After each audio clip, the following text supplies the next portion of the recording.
America used to be considered a godly country. It doesn't seem to be that way to me now. And I don't mean to be disrespectful or anything, but it's so many things they're okaying for the wrong reasons. There's not godly reason.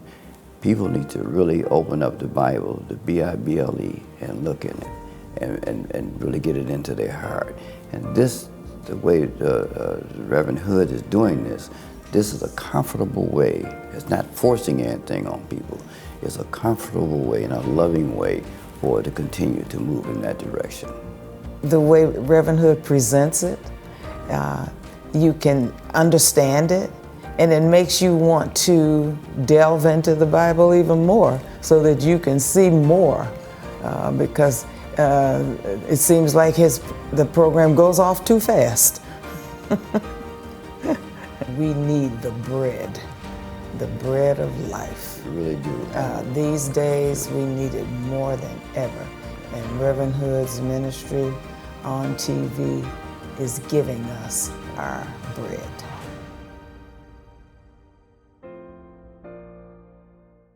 Welcome to Nicholas Hood III Ministries, a ministry of hope, spiritual inspiration, personal power guided by Christian love. May the power of God's Holy Spirit fall upon you as you sit back and enjoy today's program. I introduce you now to Pastor Nicholas Hood III. Today I want to talk about running toward your challenge, running toward your adversary, running toward adversity. When I think about the story of David and Goliath, found in 1 Samuel chapter 17, starting around verse 40, we find that David runs towards Goliath. Now let me share the story with you, just in case there's somebody listening to this today who's not really familiar with it. In the story, David is a shepherd boy. His older brothers are fighting for King Saul. His father has sent him to see the older brothers with food, enough food for the brothers. Imagine, if your children fought in the Vietnam War or in the Iraqi War or the Afghanistan War, and your parents sent you some food and go to Iraq or go to Afghanistan, go to the front line and give your brothers food. That's in essence what's happening here. It's unthinkable that anybody could get away with something like that. But that's one of the things that happens. Another thing that happens in this story, and in the Bible, I don't want to get too deep into it right now, but there are many cross currents. Very often in biblical stories that are told in the Old Testament, you'll find that the story is told 3, maybe 4 times. We have the Yahweh tradition, where God is referred to as Yahweh, the Elohist or Elohim tradition, where God is referred to as Elohim. There's the Deuteronomist tradition, which is only found in the book of Deuteronomy. And then there's the priestly tradition, and that's called P, and in theological, biblical circles. And there's an interweaving of these 4 traditions. And I think we may see some of this. I'm not that deep a biblical scholar to be able to pull it totally out. But what we see is that David also is the armor bearer for King Saul. The armor bearer is the person who carries the sword, carries the shield, carries the spear for the fighter. And David was pulled out of his role as a shepherd to come to be the armor bearer for the king. And what I can't figure out is whether or not David was already in the king's house, even before his big 3 brothers, his older 3 brothers were there, because David was the armor bearer. And you may ask, but Reverend, why was David the armor bearer for the king? He was the armor bearer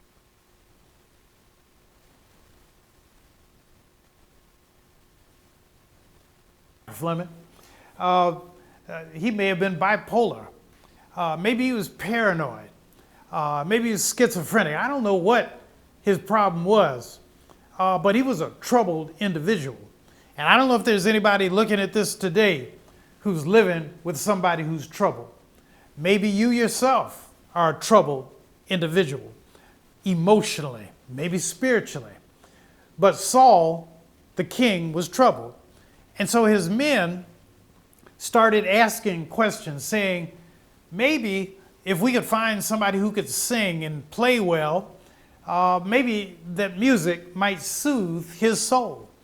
And they started asking around the country. Israel's not a very big country, not today, and wasn't big then. And word came back to the king's men that there's a man out there named David. And David can play the lyre, which was like a forerunner of the guitar, and the stringed instrument. And saying that David can play the lyre, but he's also a warrior. And they knew then, even though he was young, he was a fighter.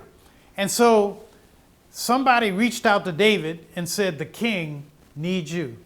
And so David comes into the king's house, King Saul, and he becomes the armor bearer. And there, as the armor bearer, he plays music for Saul, and Saul seems to do better. Around that time, the army is at war. David's 3 brothers have been conscripted. They are fighting for King Saul. David goes out to see the brothers. His father has given him food and cheese and other provisions for the brothers, and also for their commanders. The father wants to make sure that the brothers aren't in the front line. And, he don't want them to get killed. And so he's hoping that by giving food to the commanders, that they will put the brothers in a safer position. And while David is there with the brothers, he hears Goliath shouting out from the valley of Elam. And he's shouting out, saying, give me a man, send me a man, send me a champion. Why do we all have to die? Why don't you give me just one man who will fight against me? And if I beat your man, then your people will serve my people. If your man can beat me, kill me, then my people will serve you all. And David goes to his brothers and he said, why don't one of you go fight him? And I can only imagine, David is the youngest brother. I can only imagine, I don't know if anybody looking at this is the youngest child in your family. But very often the youngest child has had to put up with an older brother or an older sister. And, who's slapped them around and punched them out a couple times. And I'm sure David is thinking about that. You guys have been kicking me around since I was a little kid. Why don't you go down there and fight that big man? And Goliath was said to have been 9 feet tall. That's a huge man. And David asked the brothers, and they said, get out of here. You're just causing trouble. That's all you are. And David just says, I just asked a question. Why do you have to get mad at me? Then David starts walking along the grounds of the fighters. And he says, why don't one of you go fight this man? And, everybody says, he's a big man. He's a fighter. I don't want to fight him. But then somebody tells David, King Saul has a prize for the man who can kill that giant. And the prize is that 2 things. Number 1, he will give his daughter to you in marriage. And number 2, the king will forgive all your family's debts, not just your debts, but the debts of your father and your mother. And David keeps going up and down the line talking with the fighters. And everybody tells him the same thing. So finally, somebody brings him to King Saul and says, this young man says he will fight Goliath.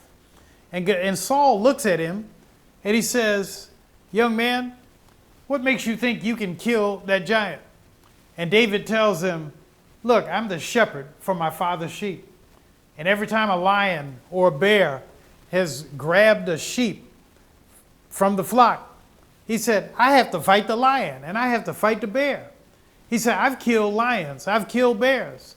And if I can kill the lion and the bear to protect the sheep for my father, surely I can kill that giant.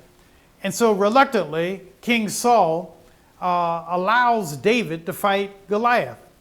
King Saul offers him his sword, his shield, all of his protective armor. But David looks at it, he said, that armor is too heavy for me. Your sword and your shield are too heavy for me. He said, let me fight Goliath on my own terms. And King Saul looks at him, he says, how are you going to fight him? And David says, I'm going to fight him with a rock and a slingshot. And I'm sure Saul looks at him like he's crazy. But again, David tells him, look, I've killed lions and bears with a slingshot. I can kill that man. And so reluctantly, Saul lets him go. David starts walking toward Goliath into the valley of Elam. I've been there, and it's an expansive valley. The Israelites are on one hill. The Philistines are on another. And David walks down there. He stops at a brook of water, and he pulls out 5 smooth stones. He puts them in his shepherd's bag. And as he's walking, Goliath realizes that David is the champion of the Israelites. And he says, who am I, a dog, that you should send a child with sticks and stones to fight me? He said, why, I will tear his body into pieces, and I'll leave them for the birds of the air to eat up. And David looks at him and he says, you come to me with a sword and a spear and a javelin. He said, but I come to you in the name of the God of Israel. And he said, I'm going to kill you, and I'm going to leave your body to rot out in this earth. And at that point, David, according in verse 40, he starts running towards Goliath. He's running at breakneck speed toward Goliath. He pulls out a rock. He puts it in the slingshot. He begins to wind that slingshot round and round and round. And when he gets close enough, he lets the rock go. The rock hits Goliath in the head. It knocks him out. David runs up to Goliath, takes his sword, kills him, and the battle is on. Now the point that I want to make is David ran toward the challenge. So often, and it confounded Goliath. Goliath is confounded because he's used to people running away from him. He's not used to people running toward him. But David ran toward him. And there's a lesson in this. Why did David run toward Goliath? Number one, David knew what he was doing. He may have been young, but this was not the first time he had thrown a slingshot at somebody. That slingshot could throw a rock 40 or 50 miles an hour. When you let it go. David knew what he was doing. He was confident in what he was doing. And David fought Goliath on his own terms. David, had he tried to fight Goliath with a sword and a shield, he would have been killed. But rather, he fought him on his own terms. And there's a lesson in this. And the lesson is that you and I need to fight the fights of life on our own terms. You need to ask yourself, what's my strength and what's my weakness?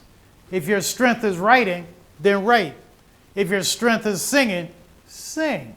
If your strength is doing math, do math. If your strength is being a videographer, be a videographer. If your strength is coming up with great ideas, then do that. Not everybody's going to be a boxer. Not everybody's going to be a wrestler. Not everybody is going to be an accountant. But not everybody's going to be a preacher. But just ask yourself, what is my strength? And then stay in your zone. And what you'll find is if you find your zone, stay in that zone, ask Jesus Christ for the strength to make it through that zone. What you'll find is that the Lord will bless you. The Lord will keep you. The Lord will make his face to shine upon you. The Lord will bless you in your old age. The Lord will bless you in your youth. The Lord will bless you with cancer and help you to make it through. The Lord will bless you with any problem that you have You don't have enough money? Work with the Lord, and the Lord will show you a way out. I am a witness that you ought to run toward your challenge. I've been trying to run toward my challenge all my life. Don't procrastinate, don't hesitate, but give your best to the Lord right now. And what you'll find is that the Lord will see you through. The Lord will help you to take down your Goliath, and the Lord will show you the way out. God bless, God keep you.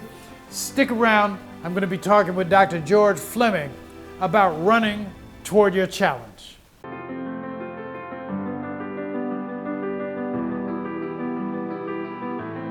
There are people all across this globe who now will have the opportunity to know you like I do, because of course you are very forthcoming in telling stories about life, stories that are relatable, and that means something. How wonderful it is, and I just look forward to seeing how this platform, this new platform, will just rise and grow and really be a vessel through which you can be a blessing to folk all over this world, and Lord knows we need it. This is a new ministry which is just starting. Reverend Hood needs your help in sharing the good news of Jesus Christ and His power throughout the world. If you would be so kind as to send a donation to Nicholas Hood III Ministries of any amount, Reverend Hood will send you a free complimentary copy of his book of original personal prayers and beautiful photographs entitled The Test, The Strength, The Endurance, and The Way Out. We appreciate your support, and in this way, you can partner with Reverend Hood in sharing the good news of Jesus throughout the world. Please make your check out to Nicholas Hood III Ministries and mail it to 4535 Chrysler Drive, Detroit, Michigan, 48201. With me today is Dr. George Fleming, and he's a local psychologist here in Detroit, Michigan, member of the church I pastor, Plymouth United Church of Christ. And I've asked Dr. Fleming to come here today to help me analyze from perhaps a psychological perspective, David running towards Goliath. Dr. Fleming, thank you again for being with me today. And what are your thoughts? You know, one of the reasons why I was interested in inviting you to come is one, because you are a psychologist, but two, you know, I know a little bit about your background, that when you were in high school and college, you wrestled. Yes. You were a competitive collegiate wrestler. And from, you know, your perspective as being one who has had to fight people who are taller than you, maybe same weight in wrestling, but taller, what parallels do you see in the David and Goliath story? Well, what lessons do you see from that? the David and Goliath story isn't only in my athletic situations, it's in life situations that I get on a regular day-to-day basis. As you and everybody in the camera can note, I'm a dwarf, a hypoachondroplasiac to be exact, is my medical diagnosis. The camera may not show that. I'm not sure that, but okay. But tell us about that. Okay. From your perspective. From that perspective, I've always been the littlest person. And it started real early in my life where I would get my butt beat in school and I'd come home crying and whatnot. And my mother This is from other children? Yeah, this is from other children and bullied and whatnot. And my mother, who I lived with, only my father left us when I was like 9. And she realized, in my opinion, as a psychologist, her child needed to determine whether he was going to be a victim or a survivor. So she was helpful. She was very helpful. That in. But her methods was kind of whacked in the sense that she told me, you get your and you come home crying to me, you're going to get because I'm going to whip you. This is verbal mother speech. And I didn't want that second one. So what I had to develop was somewhat of a mental state that I believe David had going at Goliath. It helps me in my profession, in psychology. As a forensic examiner, I do murderers, not guilty by reason of insanity. Now, for our audience, explain to the people, what is a forensic examiner? Well, a forensic examiner is, the court determines, as I'm sure people know, that if you do crimes, you don't always go to prison, per se. You can go to a treatment facility because of something in the law called culpability. It's strange, but I want people to know, you got to know you're doing something wrong to get the full extent of the law. So much so, which is why drunk drivers, you and I, sir, can get in a car and go drive down the street drunk and run over 2 people and get 6 years.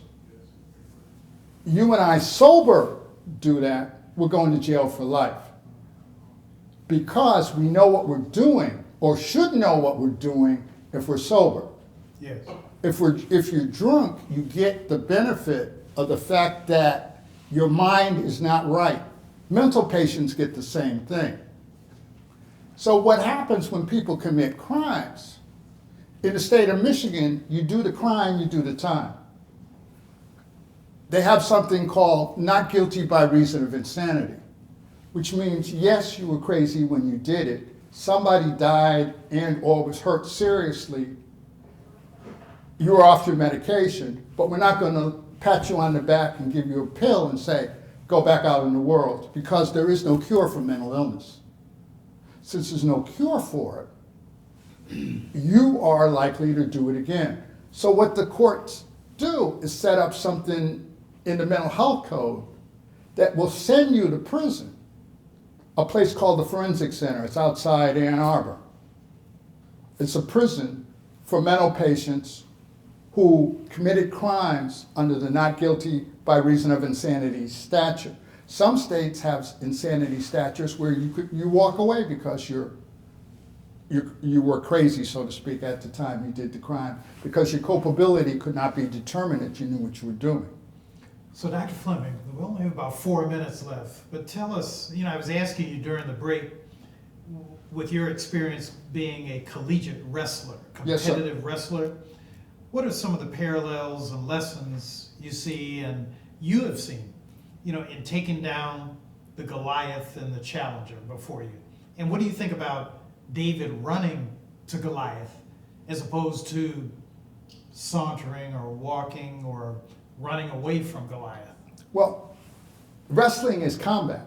It is hand-to-hand, man-to-man, slam, jam you on the ground, jump on top of you, hold you down, and you better not move. And now it could be women on woman. It could be either way. Person on person. But I'm not talking about the stuff you see on TV. I'm talking about Greco-Roman collegiate wrestling. Right. Same principle, but different skills. You size up the person that you're dealing with, just as I do with every normal man I deal with. Because some men have emotional and psychological issues who have been abused, and they see me, and they think because I am this person physically, they can do me any kind of way because I got these little arms and I'm not going to be able to do nothing to stop them. So they present to me an aggressive state. I walk confidently towards them, just as David did, because if you know what you can do and you got God on your side in your belief and strength that God's going to take care of you, there ain't too much they can do to you. They can hurt you, yes, but they can't play that game called punking you out, which is what they want to do. They want you to be like they're little afraid of them. Bullies do not want to fight. They want to intimidate you, scare you into not fighting. I'll fight in a minute. I don't give a care about the situation if you're going to try to intimidate me because you're a normal man. You can be broken down like anybody who has the heart to do it to you.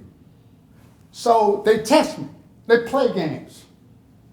Sometimes I feel like playing, in a sense, sometimes I don't have the time, and I let them know right quick. This could go terrible. It's not necessarily a threat, it's a promise.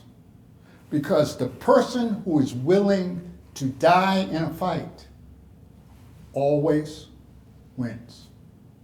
Because, like I said, most people want to beat you up, and those are my Goliaths. And I come with the confidence of the man I am, and taking the risk that if that is not what is the win of the day, this is what God had planned for me. So tell me a little bit more. We only got now down to 2 minutes. Tell me about how has your faith been developed over the years? I grew up in the church, had a strong mother who propelled me to be in the church. I followed my pastors, and I idealized them and watched them work. And I've waited for God to give me a calling. It did not come in the capacity of being a pastor or a minister, but it came in the capacity of being a psychologist. And now I work with people who struggle with basic issues of life that most people in Wayne County, when I was active, would not go see because they were too afraid to be locked in a room with a person who, even if they kill you, nothing worse or different is going to happen to them. That's what I do. Dr. George Fleming, you have a fantastic, just an amazing life story. And I just want you to know I'm really, really impressed. I'm so pleased that you've chosen to be with me on this show for the last 3 weeks. We've got one more week. Next week, we're going to talk about the jealousy that King Saul had for David. But for today, we got to wrap it up. Okay. So thank you so much. I'll be back. You'll be back. Yes, sir. Now you sound like the Terminator. So I'll be back. To our audience, thank you so much for being with us. Next week, I'm going to talk a little bit more about the David and Goliath saga, and we're going to talk about the jealousy that Saul had for David. But until then, remember, I am praying for you. This is a new ministry which is just starting. Reverend Hood needs your help in sharing the good news of Jesus Christ and his power throughout the world. If you would be so kind as to send a donation to Nicholas Hood III Ministries of any amount, Reverend Hood will send you a free complimentary copy of his book of original personal prayers and beautiful photographs entitled The Test, The Strength, The Endurance, and The Way Out. We appreciate your support, and in this way, you can partner with Reverend Hood in sharing the good news of Jesus throughout the world. Please make your check out to Nicholas Hood III Ministries and mail it to 4535 Chrysler Drive, Detroit, Michigan, 48201. If this broadcast has been a blessing to you, we ask that you mail a tax-free donation to Nicholas Hood Ministries at 4535 Chrysler Drive, Detroit, Michigan, 48201.